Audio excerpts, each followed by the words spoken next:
नमस्कार दोस्तों, मैं बलराम सोमवंशी करंट अफेयर्स की क्लास में आपका स्वागत करता हूं। मित्रों, करंट अफेयर्स एग्ज़ाम की दृष्टि से बहुत ही महत्वपूर्ण और बहुत ही स्कोरिंग होता है। यदि हम अफेयर्स को अच्छे से तैयार कर लें तो एग्ज़ाम में हमारे लगभग 30 से 35 क्वेश्चन सही हो सकते हैं, जो एग्ज़ाम में सफलता दिलाने के लिए बहुत ही महत्वपूर्ण रोल अदा करता है। तो इसलिए हम लोग करंट अफेयर्स को अच्छे से अगर पढ़ लेते हैं तो हमारा लगभग जो पॉसिबिलिटी है पास होने की एग्ज़ाम में वह निश्चित हो जाती है। क्योंकि जो हम करंट अफेयर्स पढ़ते हैं, करंट अफेयर्स तो हम आपको पढ़ाते ही हैं, इसके साथ इसका जो स्टैटिक बताते हैं वो भी आपको बहुत हेल्प करता है।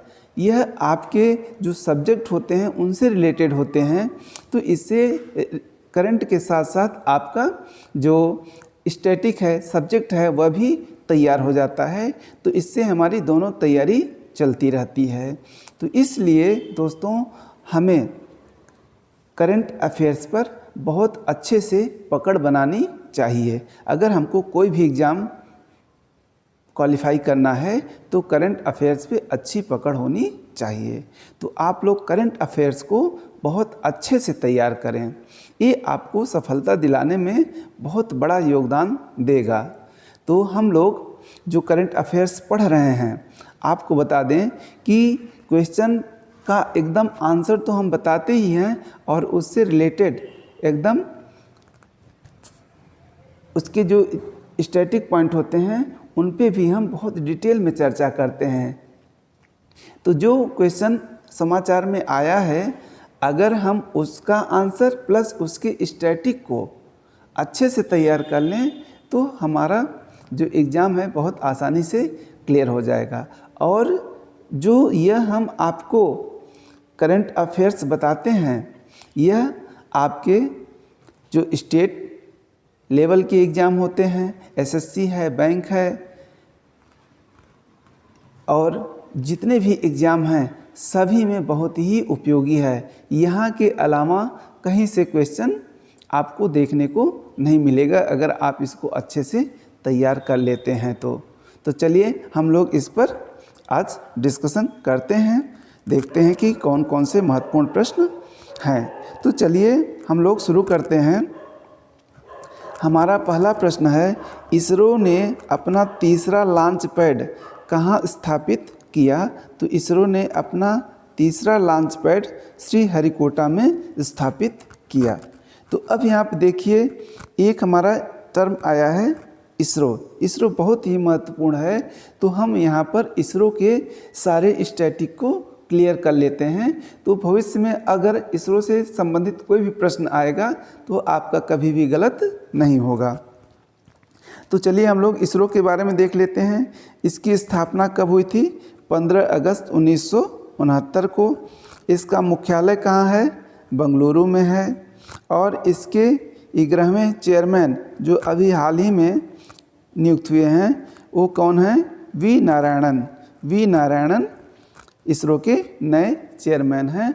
और इनका आप क्रम याद रखिए, ये किस क्रम के हैं? 11वें क्रम के चेयरमैन हैं। और हम देखते हैं इसरो के बारे में। इसरो ने इनसेट और IRS जैसे उपग्रह को स्थापित किया है। इसरो ने इनसेट और IRS जैसे उपग्रहों को स्थापित किया है अंतरिक्ष में। इसरो ने चंद्रयान और मंगलयान जैसे मिशन लॉन्च किए, जो बहुत ही चर्चा में रहे, बहुत ही महत्वपूर्ण रहे। अंतरिक्ष विज्ञान में एक मील के पत्थर साबित हुए। तो इस तरह से ये जो चंद्रयान और मंगलयान है, इस मिशन से भारत की अंतरिक्ष क्षेत्र में बहुत बड़ी धाक बनी है। अगला है विक्रम साराभाई अंतरिक्ष केंद्र तिरुवनंतपुरम में।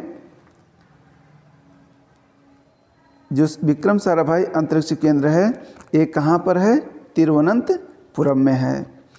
अंतरिक्ष उपयोग केंद्र कहाँ है? ये अहमदाबाद में है। तो आप इनको याद रखिए कि विक्रम साराभाई अंतरिक्ष केंद्र कहाँ पर है? तिरुवनंतपुरम में है। और अंतरिक्ष उपयोग केंद्र कहाँ पर है? अहमदाबाद में है। ठीक है, आगे हम लोग देखते हैं। इसरो की स्थापना से पहले, ये आप देखिए बहुत ही महत्वपूर्ण है कि इसरो की स्थापना से पहले इसरो को भारतीय राष्ट्रीय अंतरिक्ष अनुसंधान समिति यानी इनस्कोस्पार के नाम से जाना जाता था। तो इसरो की स्थापना से पहले इस अंतरिक्षीय मिशन को किस नाम से जाना जाता था? इनस्कोस्पार नाम से। इसरो की स्थापना डॉक्टर विक्रम ए साराभाई की दूरदर्शिता पर हुई। यानी इसरो की स्थापना किसके दूरदर्शिता के कारण थी? विक्रम साराभाई। और विक्रम साराभाई इसरो के पहले अध्यक्ष भी थे। 14 जनवरी 2025 को डॉक्टर वी नारायणन को इसरो के नए अध्यक्ष के रूप में चुना गया। तो इनको बनाया गया 14 जनवरी 2025 को। किसको? डॉक्टर वी नारायणन को। और इन्होंने किसको प्रतिस्थापित किया? यश सोमनाथ को प्रतिस्थापित करके ये इसरो के नए चेयरमैन बने। विक्रम ए साराभाई को भारत में अंतरिक्ष कार्यक्रम का जनक माना जाता है। तो भारत में अंतरिक्ष कार्यक्रम का जनक किसको माना जाता है? विक्रम ए साराभाई को। इसरो का फुल फॉर्म है Indian Space Research Organisation. ISRO का फुल फॉर्म है। रॉकेट मैन ऑफ इंडिया किसे कहा जाता है? के सिवन को कहा जाता है, जो इसरो के पूर्व अध्यक्ष हैं। इसरो के अध्यक्षों की सूची अब यहाँ पे हम लोग देख लेते हैं कि कौन कौन व्यक्ति इसरो के अध्यक्ष हुए हैं और कितने समय के लिए। तो यहाँ पर देखिए, विक्रम साराभाई इसरो के पहले अध्यक्ष थे और कितने वर्ष तक कार्यकाल था? 9 वर्षों तक। जी.के. मेनन 9 महीने तक इनका कार्यकाल रहा। सतीश धवन 12 वर्ष तक। Professor U.R. राव 10 वर्ष तक। के कस्तूरी रंगन 9 वर्ष तक। जी माधवन नायर 6 वर्ष तक। के राधाकृष्णन 5 वर्ष तक। शैलेश नायक 12 दिन तक। A.S. किरण राव 3 वर्ष तक। के सिवन 4 वर्ष। M. सोमनाथ जनवरी 2022 से 13 जनवरी 2025 तक। और वर्तमान में कौन है? डॉक्टर वी नारायण वर्तमान में इसरो के अध्यक्ष हैं। तो अगर यहाँ पर देखा जाए तो सबसे लंबा कार्यकाल किसका रहा? सतीश धवन का 12 वर्षों तक। तो इस तरह से पूछा जा सकता है कि जो इसरो के अध्यक्ष थे उनमें से किनका कार्यकाल सबसे अधिक रहा? तो सतीश धवन का। और अगर पूछा जाए सबसे कम किसका रहा, तो शैलेश नायक हैं, जिनका कार्यकाल मात्र 12 दिन रहा। ठीक है, तो यहाँ पर हमें याद रखना है इतने पॉइंट को इसरो से संबंधित। तो यहाँ तक आपको कोई दिक्कत नहीं होगी। अगर आप इनको अच्छे से तैयार कर लेंगे तो भविष्य में इसरो से संबंधित जितने भी क्वेश्चन बनेंगे आप उनका आंसर दे लेंगे। ठीक है, तो आप लोगों से हमारा एक निवेदन है, एक छोटा सा रिक्वेस्ट है कि अगर हमारी यह सीरीज़ आपको अच्छी लग रही है तो आप लोग हमारे इस चैनल को लाइक कर दें, सब्सक्राइब कर लें और जहाँ तक हो मैक्सिमम शेयर कर दें और बेल आइकन को ऑन कर लें ताकि हमारा जो वीडियो है आपके पास तुरंत पहुंच जाए। ठीक है, तो चलिए हम लोग इसी क्रम में आगे चलते हैं।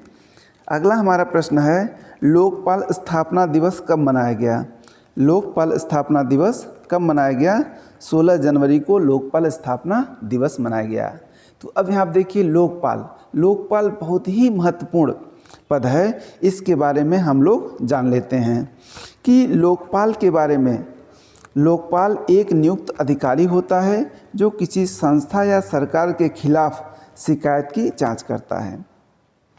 लोकपाल क्या है? एक नियुक्त अधिकारी है जो किसी संस्था या सरकार के खिलाफ शिकायत की जांच करता है। लोकपाल जनता के हितों का प्रतिनिधित्व, यानी जो लोकपाल है यह जनता के हितों की प्रतिनिधित्व करता है। ठीक है। लोकपाल की नियुक्ति कौन करता है? लोकपाल की नियुक्ति राष्ट्रपति करते हैं। लोकपाल उच्च सरकारी पदों पर बैठे लोगों द्वारा किए जा रहे भ्रष्टाचार की शिकायत पर कार्रवाई करता है। अगर जो सरकारी पदों पर बैठे लोग हैं, उच्च अधिकारी हैं, भ्रष्टाचार करते हैं, अगर उनके खिलाफ कोई शिकायत मिलती है तो उस पर कार्रवाई करने का अधिकार किसको है? लोकपाल को है। लोकपाल शिकायत के आधार पर लोक सेवक के खिलाफ कानूनी कार्रवाई शुरू कर सकता है। यानी अगर लोकपाल को यह शिकायत मिलती है कि कोई भी सरकारी कर्मचारी भ्रष्टाचार में लिप्त है तो उसके खिलाफ कानूनी कार्रवाई लोकपाल शुरू कर सकता है। आगे है कि लोकपाल के अध्यक्ष और सदस्यों, यानी जो लोकपाल है उसके जो अध्यक्ष होते हैं और उसके जो सदस्य होते हैं उनका कार्यकाल 5 वर्ष या उनकी जो मैक्सिमम उम्र है 70 साल की उम्र तक होता है। इसमें जो भी पहले होगा वो हो जाएगा। अगला है लोकपाल की नियुक्ति, चयन समिति की सिफारिश। लोकपाल की नियुक्ति, यहाँ ए जैन लिख गया है, ये हो जाएगा चयन समिति। चयन समिति की सिफारिश पर राष्ट्रपति करते हैं। तो लोकपाल पूछा जाता है कि लोकपाल की नियुक्ति करने का अधिकार किसको है? राष्ट्रपति को है। लेकिन राष्ट्रपति कैसे करता है? इसके एक चयन की समिति होती है, चयन की समिति नाम की सिफारिश करती है तो उसकी नियुक्ति राष्ट्रपति करते हैं। लोकपाल शब्द की उत्पत्ति, ये बहुत बार एग्जाम में पूछा गया है। लोकपाल शब्द की उत्पत्ति स्वीडिश शब्द ओम्बुड्समैन से हुई है जिसका अर्थ है प्रतिनिधि, जिसका अर्थ है प्रतिनिधि। न्यायमूर्ति अजय माणिकराव खानविलकर, न्यायमूर्ति अजय माणिकराव खानविलकर वर्तमान में भारत के लोकपाल हैं। ये आप याद रखिए। ठीक है। भारत के पहले लोकपाल कौन थे? न्यायमूर्ति पिनाकी चंद्र घोष। पिनाकी चंद्र घोष भारत के पहले लोकपाल थे। लोकपाल और लोकायुक्त, अब यहाँ पे 2 टर्म आ गए, लोकपाल और लोकायुक्त। लोकपाल और लोकायुक्त, लोकपाल और लोकायुक्त दोनों भ्रष्टाचार विरोधी संस्थाएं हैं, लेकिन दोनों में कुछ मुख्य अंतर होते हैं। इन अंतर को हमको समझ लेना है कि लोकपाल और लोकायुक्त में क्या अंतर होता है। तो देखिए, लोकपाल राष्ट्रीय स्तर पर, जबकि जो लोकायुक्त होता है वो राज्य स्तर पर काम करता है। लोकपाल राष्ट्रीय स्तर पर जबकि लोकायुक्त राज्य स्तर पर काम करता है। लोकपाल की नियुक्ति राष्ट्रपति करते हैं जबकि लोकायुक्त की नियुक्ति राज्यपाल करते हैं। लोकपाल की नियुक्ति राष्ट्रपति करते हैं जबकि लोकायुक्त की नियुक्ति राज्यपाल करते हैं। ठीक है। अगला है जो लोकपाल के वेतन और भत्ते होते हैं उनको केंद्र सरकार तय करती है, जबकि लोकायुक्त का वेतन और भत्ता वो जो राज्य सरकार होती है वह तय करती है। तो ये प्रमुख अंतर हैं लोकपाल और लोकायुक्त में, आप लोग इनको अच्छे से याद रखिए। ये मेंस में भी इस तरह से लिखने के लिए आ सकता है, तो इससे आपको अगर स्टैटिक तैयार हो जाएगा तो आप इस प्रकार के प्रश्नों को मेंस में भी अच्छे से लिख सकते हैं। अगला है कि लोकपाल और लोकायुक्त, यानी जो लोकपाल और लोकायुक्त संस्थाओं का गठन हुआ किस अधिनियम के द्वारा हुआ और कब हुआ? तो लोकपाल और लोकायुक्त अधिनियम 2013 के तहत इन संस्थाओं का गठन किया गया था। तो आप इनको अच्छे से याद रखिए। ठीक है। अगला है भारत की पहली हाइड्रोजन संचालित ट्रेन कहाँ पर निर्मित की गई? तमिलनाडु में इंटीग्रल कोच फैक्ट्री के द्वारा इसको निर्मित किया गया। तो भारत की पहली हाइड्रोजन संचालित ट्रेन का निर्माण किसने किया? इंटीग्रल कोच फैक्ट्री जो कहाँ पर है, वो तमिलनाडु में है। अब हम लोग हाइड्रोजन ट्रेन के बारे में जान लेते हैं कि हाइड्रोजन ट्रेन क्या है, उसकी क्या विशेषताएं हैं उनके बारे में। तो hydrogen train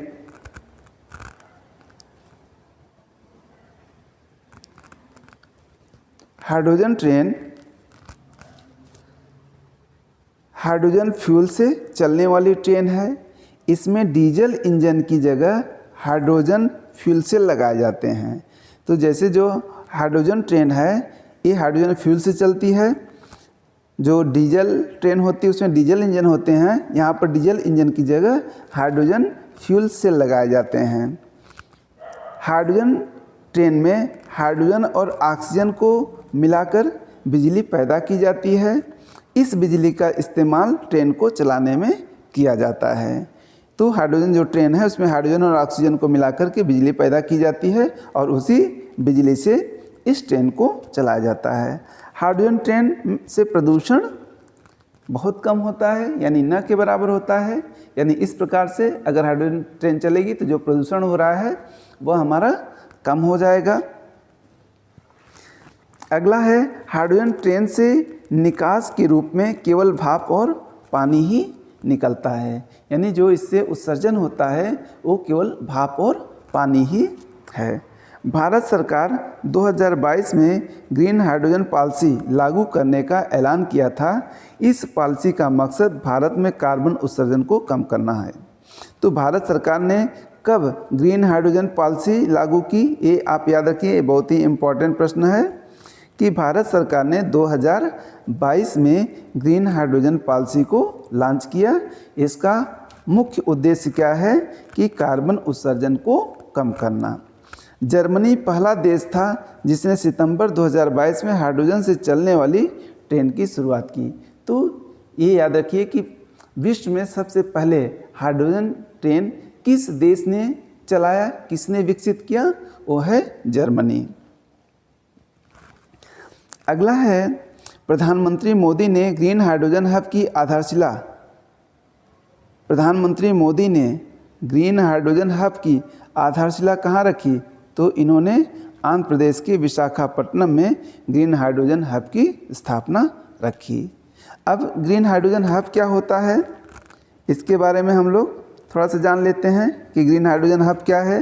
green hydrogen hub mission के तहत हाइड्रोजन के व्यापक उत्पादन और उपयोग में सहायक क्षेत्र को ग्रीन हाइड्रोजन हब के रूप में चिन्हित एवं विकसित किया जाएगा।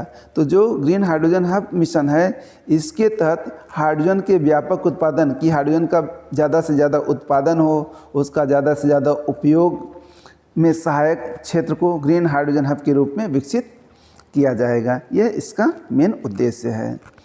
अगला प्रश्न है QS world skill index. QS world skill index ये क्या है? भारत की इसमें ओवरऑल रैंक 25वीं है। ये बहुत ही इम्पॉर्टेंट है, इसको याद रखिए क्योंकि यह पहली बार जारी हुआ है और इसमें भारत की ओवरऑल रैंकिंग 25वीं है। इसको आसान तरह से याद रख सकते हैं कि 2025 में है तो 2025 वही जो ईयर है वही भारत की रैंकिंग है। आप इसको इस तरह से याद कर सकते हैं संबंध करके। इसका पहला संस्करण यानी QS वर्ल्ड स्किल इंडेक्स का ये पहला संस्करण है।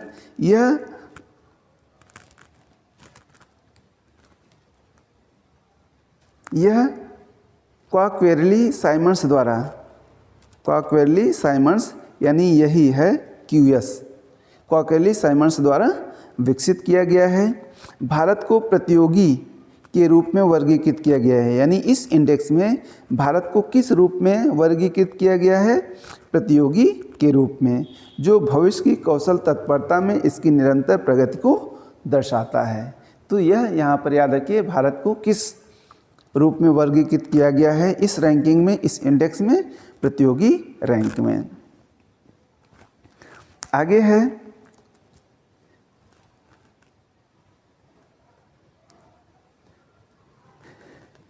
SHE she cohort 3.0।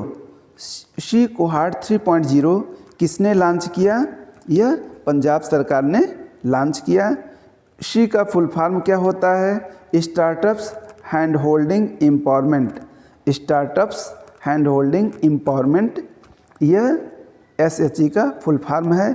इसका उद्देश्य क्या है ये याद रखना है मेन।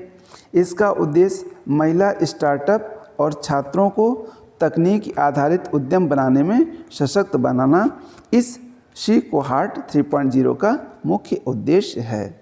तो इस तरह से ये बहुत ही इम्पॉर्टेंट और एकदम स्टैटिक के साथ प्रश्न हैं। आप इनको अच्छे से याद करिए, अच्छे से इसको 2-4 बार रिवाइज करिए। अगर आप इस तरह से धीरे धीरे करेंगे तो आप एक दिन बहुत बड़े विद्वान बन जाएंगे। कोई भी ऐसा पॉइंट नहीं होगा जो आपसे छूटेगा। तो आप इस तरह से, ये नहीं कि एक ही दिन में आप 4 घंटे कोई क्लास कर लिए करंट अफेयर्स की तो आपका तैयार हो जाएगा, ऐसे नहीं। करंट अफेयर्स ये धीरे धीरे तैयार करने वाली चीज़ है। आप इसको ऐसे प्रतिदिन 10-10, 5-5 पॉइंट इसके तैयार करते रहें और देखेंगे कि एक दिन आपका इतना विस्तृत नॉलेज हो जाएगा कि एग्ज़ाम में चाहे जहाँ से क्वेश्चन आएगा आप उसको हल कर लेंगे। यह हमारा वादा है। अगर आप इस तरह से करेंगे तो निश्चित रूप से आपको सफलता मिलेगी। तो चलिए आज हम लोग यहीं पर अपनी इस क्लास को विराम देते हैं। मिलते हैं अगली क्लास में।